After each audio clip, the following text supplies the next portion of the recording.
আমাদের যিনি আখেরি নবীজি সোমবার দিন ইন্তেকাল করলেও বৃহস্পতিবার সারাদিন গত সন্ধ্যা থেকে আল্লাহ রাব্বুল আলামিনের নবীর শরীরটা পৃথিবীর জমিনের ভিতর অসুস্থ হয়ে যায়। একটু ঘটনাটা শুনে নেন। বৃহস্পতিবার জমেরা বৃহস্পতিবার সারাদিন নবী ইমামতি করেছে। ফজর যোহর আসর মাগরিবের ইমামতি নবী করেছেন। শরীরের ভিতরে বিশ্ব নবীর জ্বর জ্বর জ্বর জ্বর অবস্থা। নবী শরীরে বুখার নিয়ে জ্বর নিয়েই বৃহস্পতিবার সারাদিন গত রাত্রির মাগরিবের নামাজের ইমামতিটা আল্লাহ রাব্বুল আলামিনের নবী মসজিদে নববীতে করেছেন। একটাবার সুবহানাল্লাহ বলেন।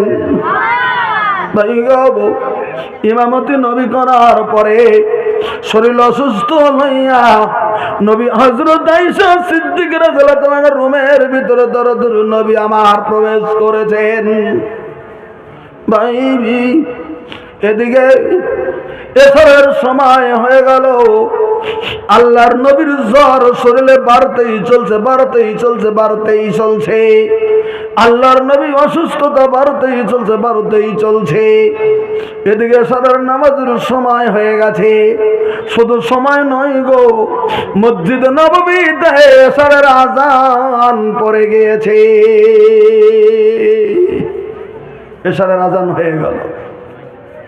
আজান যদি হয়ে গেছে সমস্ত সাহাবা কিরাম এশারের জামাত আদায় করার জন্য মসজিদে নববীর ভিতরে জমা হয়ে যায়।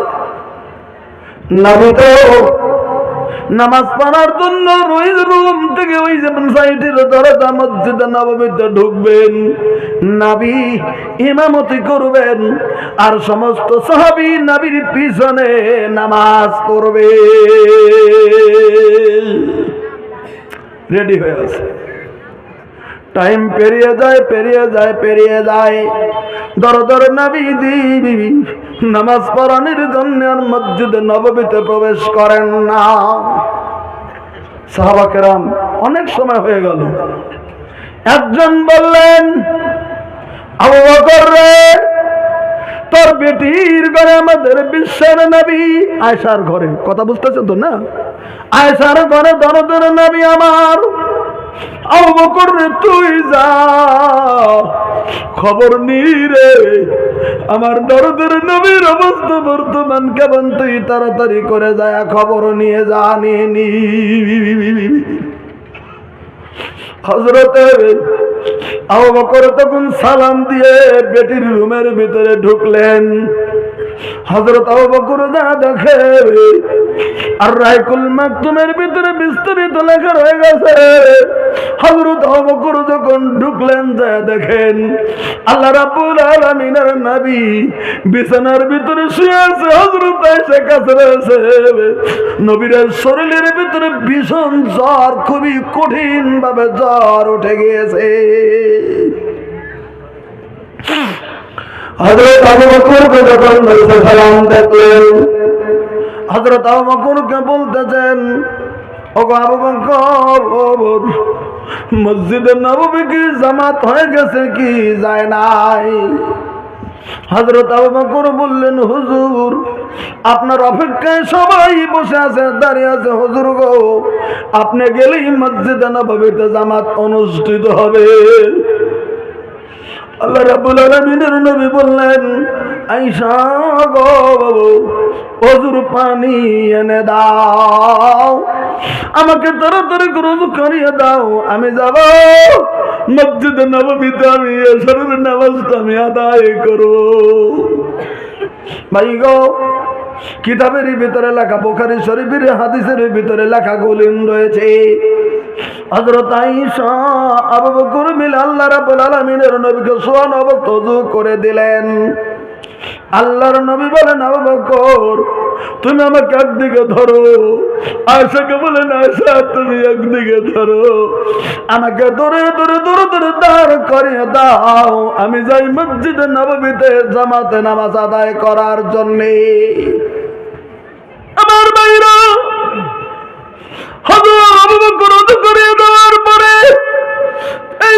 বৃদ্ধ অসহায় মানুষটা যখন তুলবে, একটা মানুষ তো খাড়া করে দাঁড় করাতে হবে। ভাইজান আমার, বিছানা থেকে কেবল পূর্ণ খাড়া করে দিতে পারে না, আধা উঠেছে।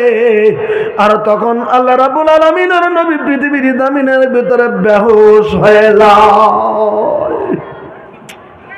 আল্লাহর নবী যখন জ্ঞান হারিয়ে ফেললেন, আল্লাহর নবীকে তাড়াতাড়ি করে আবার শুয়ে দেওয়া হলো। সাহাবা কেরাম কিন্তু মসজিদে নববীতে সব সাহাবীরা রয়ে গেছে। ঘরের ভিতরে শুধু আছে হযরত আবু বকর সিদ্দিক রাদিয়াল্লাহু তাআলা, হযরত আয়েশা এবং হযরত আল্লাহ রাব্বুল আলামিনের নবী রয়েছেন। আল্লাহর নবী যখন বেহুশ হয়ে গেলেন, আবার তাকে শুয়ে দেওয়া হলো। একটু পরে যখন নবীর হুঁশ এসেছে, প্রথম শব্দটাই আবু বকরকে বলে, আবু বকর, মসজিদে নববী থেকে জামাত অনুষ্ঠিত হয়ে গেছে নি? আবু বকর বলেন, হুজুর গো, না না হয় নাই, আপনাকে নিতে চেয়েছিলাম, বেহুশ হয়ে গেছেন, তাই আপনাকে আবার আমরা শুয়ে দিয়েছি। আয়েশাকে বলতেছেন, আয়েশা বাবা, আবার তুমি পানি নিয়ে আসো, আমাকে আবার ওযু করিয়ে দাও, আমাকে দুইজন ধরে নিয়ে যাও মসজিদে নববীতে, আমি যাব, আমি আসরের নামাজ তো আমি জামাতে পড়বো। একটা আমার ভাইরা, আমাদের যিনি বিশ্বের নবী, এবার দ্বিতীয়বার ওযু করিয়ে দেওয়া হলো। বলতেছে, আর আমাকে উঠাও।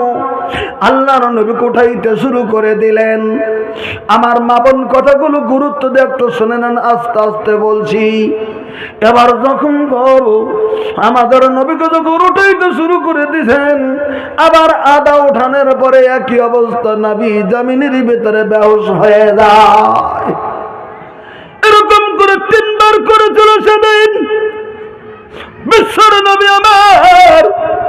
যখন তিনবার বেহুশ হয়ে গেছে, চতুর্থবারে জ্ঞান আসার পরে নবী সেদিন আবু বকরকে ডেকে ডেকে বললেন, আবু বকর রে, আমি আখেরি নবী, মসজিদে নববীতে জামাত পড়ার জন্য আমি তিনবার চেষ্টা করলাম, আমি তিনবার বেহুশ হয়ে গেছি, আমি আখেরি নবী, আমি বুঝেছি রে আবু বকর, আস্তে করে মসজিদে নববীতে আমার মনে হয় নামাজ পড়ার মতো মনে হয় ভাগ্য আমার জমিনের ভিতরে নাই।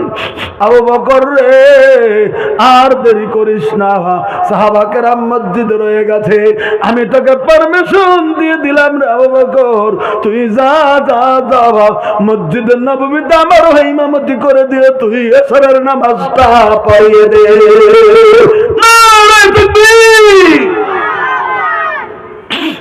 ওই দিন থেকেই শুক্রবারের দিন এশরের নামাজ থেকে হযরত আবু বকর সিদ্দিক রাদিয়াল্লাহু তাআলা আনহু মসজিদে নববীর ইমাম হয়ে যায়। লম্বা ইতিহাস, নবী কেমন করে ইন্তেকাল করলেন আমি রাস্তাতে যেতে চাই না, আমি শুধু বলছিলাম আল্লাহর নবী ইন্তেকালের পরে সবাই বুঝে নিলেন, হায় হায়, আল্লাহ রাব্বুল আলামিনের নবী আবু বকরকে ইমাম বানিয়ে দিয়েছেন। এই আবু বকরই হবে আমাদের পরবর্তী খলিফাতুল মুসলিমিন গোটা মুসলিম জাহানে। তাই হযরত আবু বকর সিদ্দিক পৃথিবীর জমিনে প্রথম খলিফাতুল মুসলিমিনের দায়িত্ব তার কাঁধে দিয়ে সবাই হযরত আবু বকরকে খলিফাতুল মুসলিমিন হিসেবে বাইত গ্রহণ করে তাকে খলিফাতুল মুসলিমিন হিসেবে স্বীকৃতি দিয়ে দিয়েছেন। তাই কি মনে করবেন বর্তমান আমাদের নেতাদের মতো নাকি যে নেতা আছে কিন্তু কানুন নাই, জমিনের ভিতরে কানুনের খেলাপ করে চলছে? আমি একটা নমুনা খালি বলছি, খলিফাতুল মুসলিমিন হওয়ার পরও তারা আমলটা দেখে নিন। আবু বকরের আমল, হযরত ওমর ফারুক রাদিয়াল্লাহু তাআলা নিজে ঘটনাটা বর্ণনা করেছেন। প্রশ্ন যদি কি ভাইজান, এই যে আমি আগেই বলছিলাম আপনাদের অসুবিধা হবে, আমি জানি রাত্রি 11টার পরে পেশাব পায়খানা যদি করার দরকার থাকে করে আসুন, আপনারা যাবেন আমি জানি যাবেন। তবে একটা কথা কি, আমি আলোচনা যদিও বাংলাতে বলছি, ডাইরেক্ট হাদিসের ইবারতের অর্থগুলোই আপনাদের কাছে তুলে ধরার চেষ্টা করছি। বাইরে কথা বলে সময় নষ্ট করতে চাই না। আমি শুধু অনুরোধ করব, মানুষ পরিবেশের দাস। আমরা ইংরেজিতে পড়েছিলাম আওয়ার এনভায়রনমেন্ট। মানুষ পরিবেশের দাস। মানুষ পরিবেশের উপর ভিত্তি করে সমস্ত কিছু চালায়। একজন মধ্যে থেকে যদি উঠে যায়, আর একজন উঠে যায়, আর একজন উঠে যায়, এটা একটা উঠে গেল যদি আমিও যাই, এই যে একটা রেওয়াজ। মানুষ দান করছে, দেখে দেখে দান করছে, উঠে যাচ্ছে, দেখে দেখে উঠে যাচ্ছে। কিন্তু আপনি খেয়াল করলেন না যে বিনা কারণে যদি আমি উঠি, আমার দেখা দেখে যদি আরেকজন ওঠে, তার দেখা দেখে যদি আরেকজন ওঠে, তাহলে জালসার কত বড় লোকসান হবে। আলোচনা শোনাবার দিয়ে লোক চলে গেল। আমি অনুরোধ করছি আপনাদের কাছে, আমি একটা আলোচনা লম্বাই করতে চাবো। দূর থেকে যদি এসেছি এত দূর থেকে, তবে লম্বা না করলেও একটু শর্টলি কিন্তু কথাগুলো বলবো। আমি দ্রুত গতিতে কথা চালাতে পারবো, কিন্তু আপনারা যে বুঝবেন না, কাজে গতিকে একটু আস্তে আস্তে বলছি, কথাগুলো শুনে নেন। হযরত আবু বকরের একটা আমলের কথা বলছি। হযরত ওমর ফারুক রাদিয়াল্লাহু তাআলা নিজের আয়াত করে বলেন, হযরত ওমর রাদিয়াল্লাহু তাআলা বলতেছেন,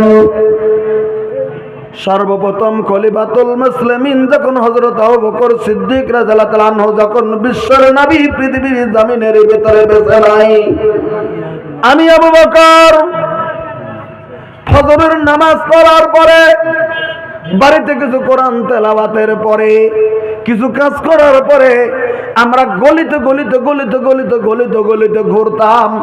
কারণ তখন ছিল দেশের বিষয়ে বিরাট বড় অভাব। আমরা গলিতে গলিতে ঘুরতাম, কোন মানুষটা অভাব আছে, কোন অসুবিধা আছে খবর দেওয়ার জন্যে। হযরত ওমর বলেন, আমি একদিন একটা গলির মধ্যে ঢুকলাম। আমি গলির ভিতরে ঢুকে দেখতেছি একটা বৃদ্ধার কান্নার আওয়াজ আমার কানের ভিতরে কুম কুম কুম কুম করে ঢুকে যায়। একটা বৃদ্ধা কাঁদছে, একটা বৃদ্ধা যদি কাঁদছে, কি অসুবিধা হয়েছে বৃদ্ধার খবর নেওয়ার জন্য অনুমতি লইয়া সালাম দিয়ে যখন বাড়ির ভিতরে যখন প্রবেশ করলাম, আমি নজর করে দেখতেছি গো, ওই বৃদ্ধার বাড়িতে ছোট ছোট কিছু নাবালক বাচ্চা আছে। এবার ওই বৃদ্ধাকে জিজ্ঞাসা করলাম, কি গো, কি হয়েছে, আপনার এমন করে কাঁদছেন কেন? বৃদ্ধা বলতেছে, আপনাকে তো আমি চিনি না, কে বা আপনি? বলে, আমি একজন আল্লাহর বান্দা। তাই নাকি? বলে, হ্যাঁ। বলে, কান্না করেছেন কেন? বলে, একটা কথার জন্য কান্না করেছি গো, আমার সামান্য কিছুদিন হয়ে গেল আমার স্বামী পৃথিবীর জমিনের ভেতরে থেকে ইন্তেকাল করেছেন।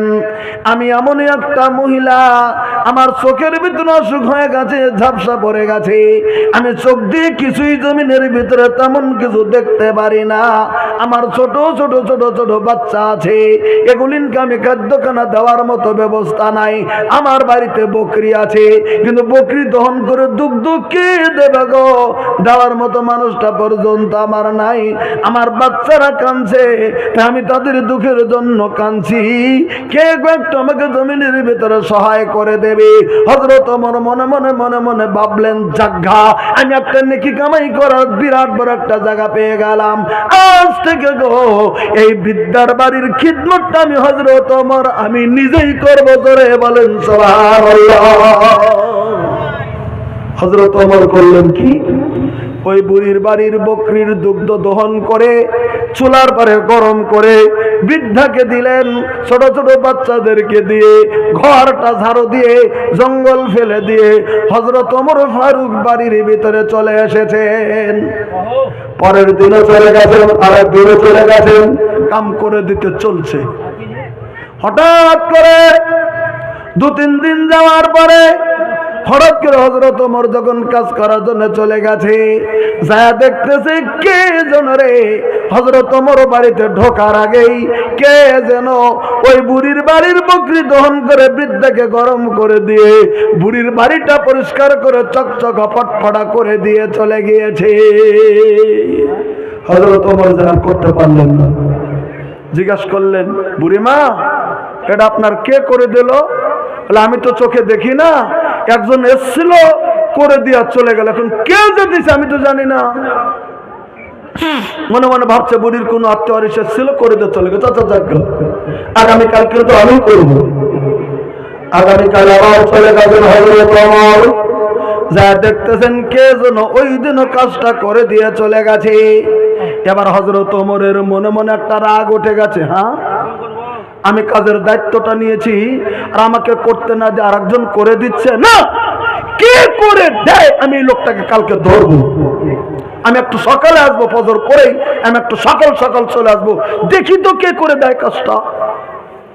আমি দায়িত্ব নিয়েছি কাজ করে দেবো, নেকি নেবো, আর আমাকে কাজ করতে দিচ্ছে, একজন করে দিচ্ছে, আমি দেখবো কে করছে। হযরত ওমর চলে এসেছে, এসে দেখতেছেন বুড়ির ঘরের দরজাটা খোলা। হযরত ওমর মনে মনে ভাবছে আমি ঘুমমুত করে ঢুকে যাব না, এই জন্য যাব না, হঠাৎ যদি কোনো মেয়ে মানুষ কাজ করে দিয়ে থাকে, বুড়ি তো দেখেই না, আর তো বলতে পারে না বাচ্চারা, তাহলে যদি কোনো মেয়ে মানুষ থাকে তাহলে তো আমার পর্দার খেলাপ হয়ে যাবে। আচ্ছা আমি বুড়ির বাড়ির সামনে একটু মাটির টিলা ছিল, টিলার আড়ালে উনি লোক করে বসে আছে, খালি আজকে বাইরে হোক দেখবো আমি কি একটা ধমক মেরে দেবো। এই জন্য উনি পর্দার আড়ালে, মাটির আড়ালে, উঁচু টিলার আড়ালে উনি লুকিয়ে বসে আছেন।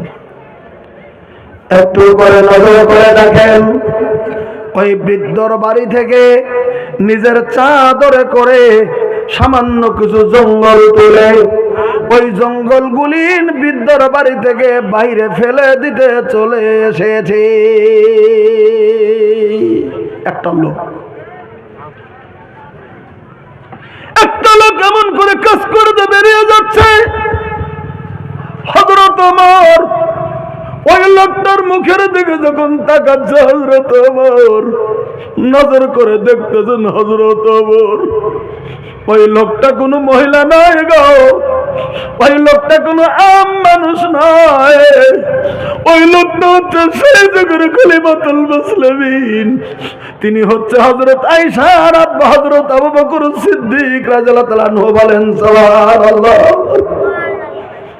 যখন দেখলেন ইনি খলিফাতুল মুসলিমিন, আবু বকরের চোখের সামনে ওমর দাঁড়াইতো না, এত সম্মান করতেন আবু বকরকে, কারণ নবীর পরেই খলিফাতুল মুসলিমিন আবু বকর, ধমক দেবে কি করে। হযরত ওমর যখন দেখলেন আবু বকর রে বৃদ্ধার বাড়ির বকরি দহন করে দুগ্ধ গরম করে দিয়ে ঘরটা সাবাই করে জঙ্গলটা বের করে বাইরে ফেলে দিয়ে দিল, হযরত ওমর চোখের পানিটা ফেলে দিয়ে ওখান থেকে তখন একটা কথা বলেছিলেন, বলে কি, আবু বকর রে তুই এমন একটা কাজ করলি রে আবু বকর, ওরে খলিফাতুল মুসলিমিন তুই এমন একটা কাজ করলি রে আবু বকর, তুই এমন আদর্শ দেখিয়ে দিলে রে আবু বকর, পরবর্তী খলিফাদের জন্য খুব কষ্ট তুলে দিলে রে আবু বকর, খুব দায়িত্ব দিলে রে আবু বকর, তুই এমন কাজ করলি পরবর্তীতে যারা খলিফা আসবে তাদের দায়িত্বটা জমিনের ভিতরে বেড়ে গেল রে আবু বকর। হযরত ওমর চোখের পানি ধরে রাখতে পারলেন না আবু বকরের আমল দেখে। ওখান থেকে হযরত ওমর ফিরতে আসলেন। আমার বলার উদ্দেশ্য হলো এরকম আমল করেছেন পৃথিবীর জমিনের ভিতরে হযরত আবু বকর সিদ্দিক রাদিয়াল্লাহু তাআলা আনহু। আমি আরেকটা আমলের কথা বলছি, আবু বকরের কথাটা ভালো করে জেনে নেন। আল্লাহ রাব্বুল আলামিন পবিত্র কোরআনে কারিমে বলে দিয়েছেন, আন-নাবিয়্যু আওলা বিল মুমিনিনা মিন আনফুসিহিম, আমার নবীজি মুমিন মানুষের কাছে তাদের জানের থেকে বেশি মহব্বতের পাত্র। জোরে একবার সুবহানাল্লাহ বলেন। ভাই গো, হযরত আবু বকর সিদ্দিক রাদিয়াল্লাহু তাআলা আনহু সেটা প্রমাণ করে দিয়েছেন পৃথিবীর জমিনে। বলবেন কেমন করে গো? মহব্বতের আধার বানিয়েছিলেন বিশ্বের নবীকে। আপনারা জানেন কি জানেন না, আমাদের যিনি আখেরি নবী হযরত মুহাম্মদ রাসূলুল্লাহ সাল্লাম, তার পৃথিবীর জমিনের ভিতরে 11 জন বিবি ছিলেন। কয়জন বিবি ছিলেন? 11 জন টোটাল। প্রথম বিবি যাকে নবী বিয়ে করেছিলেন আল্লাহ রাব্বুল আলামিনের নবী, আমার মা বোন ভালো করে কথাটা শুনে নেন। তখন আল্লাহ রাব্বুল আলামিনের নবীর বয়স কেবলমাত্র 25, আর তখন 40 বছর বয়স্ক একটা মহিলা, বিধবা মহিলাকে আল্লাহ রাব্বুল আলামিনের নবী বিয়ে করেছিলেন। তেনার নাম ছিল হযরত খাদিজাতুল কুবরা রাদিয়াল্লাহু তাআলা আনহা। আল্লাহ রাব্বুল আলামিনের নবী হযরত খাদিজাতুল কুবরাকে পৃথিবীতে সর্বপ্রথম তিনি বিয়ে করেছেন। একটা বিধবা মহিলাকে, তার থেকে 15 বছর বয়সের বেশি বিধবা মহিলাকে আল্লাহ রাসূল সাল্লাল্লাহু আলাইহি ওয়াসাল্লাম প্রথম বিবাহ করলেন। সংসার করলেন কতদিন? 25 বছর। বলেন কতদিন? জানবেন কতদিন? 25 বছর। আল্লাহ রাব্বুল আলামিনের নবীর বয়স যেদিন 50, ক্লিয়ার করে কথা শুনে শুনে যাবে। আল্লাহ রাব্বুল আলামিনের নবীর বয়স যেদিন 50, খাদিজার বয়স যেদিন 65 বছর বয়স পৃথিবীর জমিনে, ওই দিন হযরত খাদিজাতুল কুবরা রাদিয়াল্লাহু আনহা এই পৃথিবীর জমিন থেকে ইন্তেকাল করেছেন। একটা কথা ক্লিয়ার মনে রেখে দেন, আমার যিনি দরদের নবী, আমার খাদিজা যতদিন পৃথিবীর জমিনের ভিতরে বেঁচে ছিলেন গো, পৃথিবীর জমিনের ভিতরে আল্লাহ রাব্বুল আলামিনের নবী দ্বিতীয় বিয়ে করেন নাই। একটাই ছিল খাদিজা, একজনই ছিলেন খাদিজা। নবী খাদিজার সঙ্গে ছিলেন, দ্বিতীয় বিয়ে পৃথিবীতে করেননি। আল্লাহ রাব্বুল আলামিনের নবীর স্ত্রী হযরত খাদিজা যখন ইন্তেকাল করলেন, মক্কাতুল মুকাররমে একটা মহিলা ছিল, তার নাম হযরত সাউদা রাদিয়াল্লাহু আনহা। তিনি ছিলেন একজনের স্ত্রী, তেনার স্বামীও মারা গিয়েছিল। তিনি যখন মুসলমান হয়ে যায়, হযরত সাউদা অত্যাচার করেছিল আবু জেহেলের দলেরা। সাউদার কোনো মানুষ ছিল না, সবাই মিলে বুদ্ধি করে বলে দিল, নবী গো, সাউদা একটা বৃদ্ধা মহিলা, তার দেখাশোনা করার মতো কোনো ব্যবস্থার কোনো লোক নাই। সাউদা একটা সুন্দরী মহিলা, হুজুর গো, সাউদার কেউ নাই, আপনার বিবি যদি মারা গেছে, আমরা সবাই মিলে হযরতে সাউদাকে আপনার সঙ্গে বিয়ে দিতে চাই গো দরদের নবী আমার। তাই আল্লাহ রাব্বুল আলামিনের নবী হযরত সাউদাকে পৃথিবীর জমিনের ভিতরে দ্বিতীয় নাম্বার বিবি হিসেবে গ্রহণ করে নিলেন। জোরে একবার সুবহানাল্লাহ বলেন। নবীর দ্বিতীয় স্ত্রী যিনি হলেন, তার নাম হযরত সাউদা রাদিয়াল্লাহু তাআলা হয়ে গেল বিবি। এদিকে হযরত আবু বকর সিদ্দিক রাদিয়াল্লাহু তাআলা মনের ভিতরে তার গুডুর গুডুর গুডুর গুডুর শুরু হয়ে গেল। মনে ভাববেন কি গুডুর গুডুর? হযরত আবু বকর মনে মনে মনে মনে ভেবেছেন, আল্লাহ রাব্বুল আলামিন আল্লাহর নবীকে ভালোবাসতে বলেছেন। আমি আবু বকর, আমি আমার জান মাল সব কিছু দিয়ে দরদের নবীকে পৃথিবীর জমিনের ভিতরে আমি ভালোবাসতে চাই, আমি ভালোবেসে যাই, ভালোবাসতেই চলছে। তবু হযরত আবু বকর কলেজার ভিতর প্রবোধ মানে না, আমি কি দিয়ে নবীকে ভালোবাসা আপন করবো গো? কঠিন কিয়ামতের দিন যেন আমি আল্লাহর দরবারে যেন নাজাত পেয়ে যাই। এবার বুখারীর একটা হাদিসের দিকে নজর করেন। হযরত আয়েশা সিদ্দিকা রাদিয়াল্লাহু তাআলা নিজেই রওয়ায়াত করে বলতেছেন, আমি আয়েশা, আমার বয়স যখন পৃথিবীর জমিনের ভিতরে 6 বছর বয়স। জোরে বলেন কয় বছর? কয় বছর বললেন? 6। আমি হযরত আয়েশা, আমার বয়স যখন 6 বছর বয়স, একদিন আমার আব্বা আবু বকর বলতেছেন, আয়েশা কাপড় পরিধান করো, তোমাকে একটা কাজের মধ্যে নিয়ে যেতে যাই। আচ্ছা বলেন, আপনাদের অনেকের বোন বেটি 6 বছর 5-6 বছরের আছে না? না আছে বাড়িতে? 5-6 বছরের ছেলে মেয়ে আছে না? 5 বছরের 6 বছরের বেটি আছে বাড়িতে, কতটুকু বুঝে?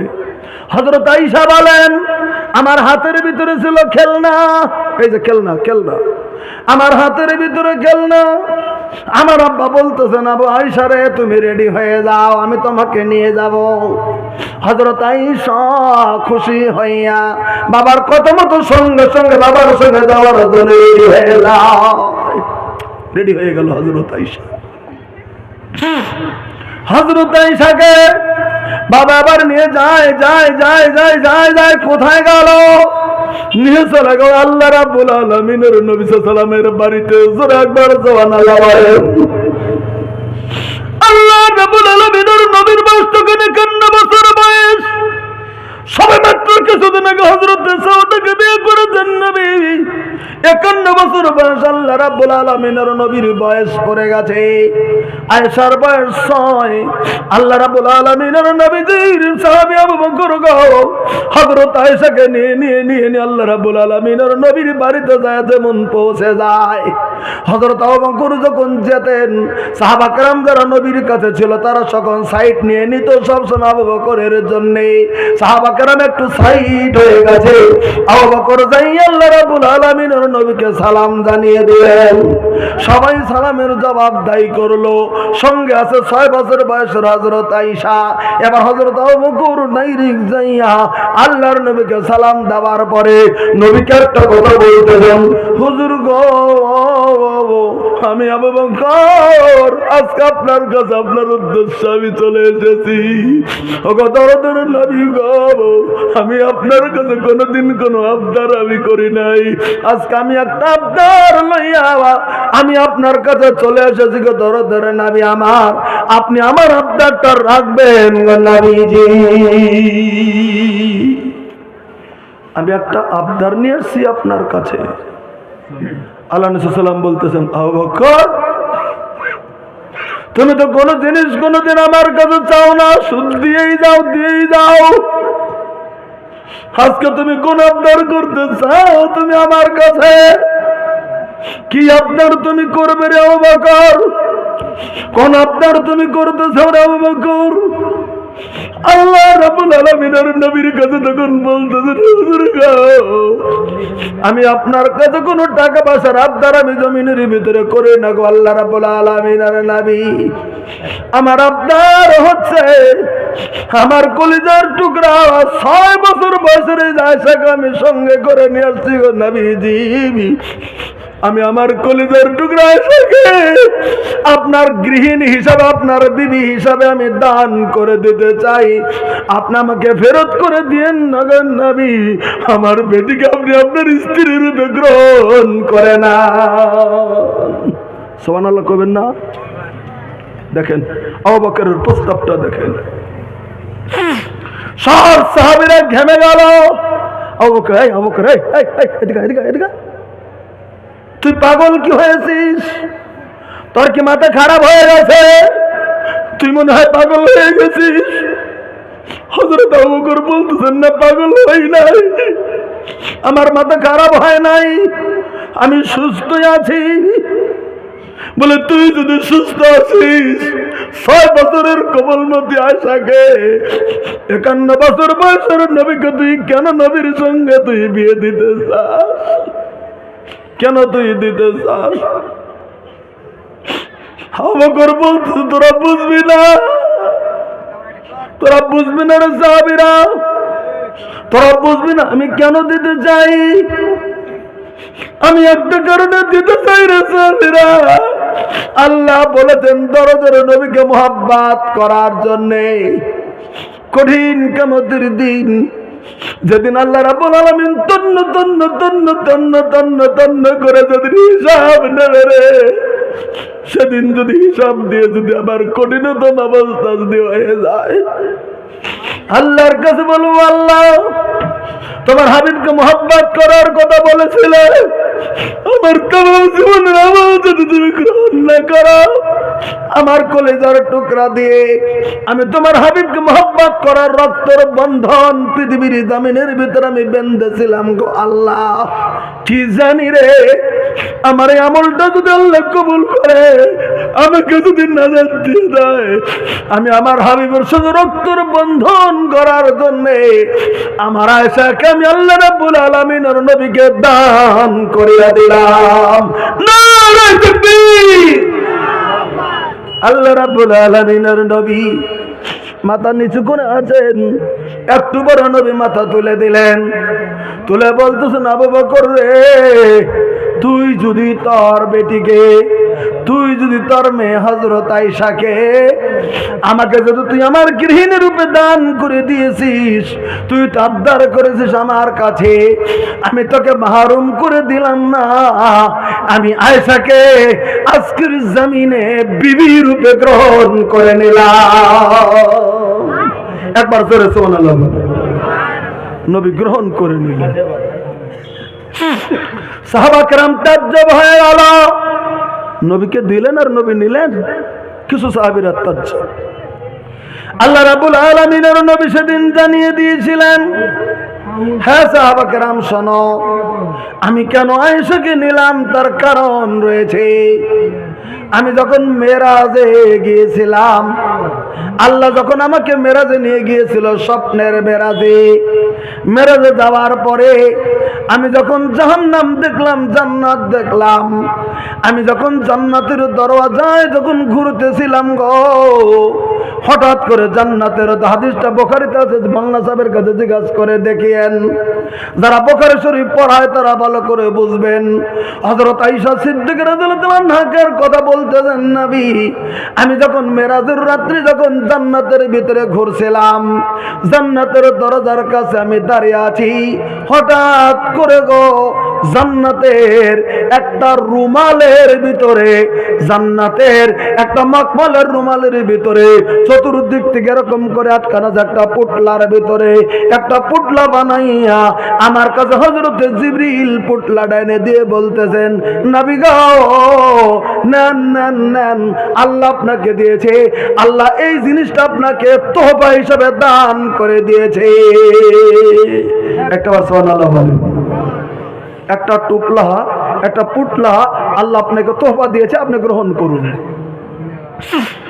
আল্লাহর নবী বলেন, হযরত জিবরিল আমাকে যখন দিয়ে দিল, আমি তখন পুটলাটা নিলাম, আমি মনে মনে ভাবছি এটার ভিতরে কি আছে, জান্নাতের দরজা আমাকে দান করা হলো, কি আছে এর মধ্যে।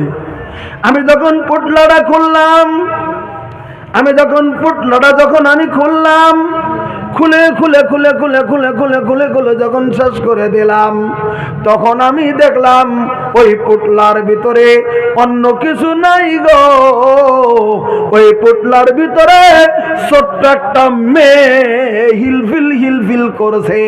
ওর মুখের দিকে যখন তাকাইলাম, আমি দেখলাম ওই পুটলার ভিতরে হযরতে আবু বকরের মেয়ে হযরতে আয়েশা।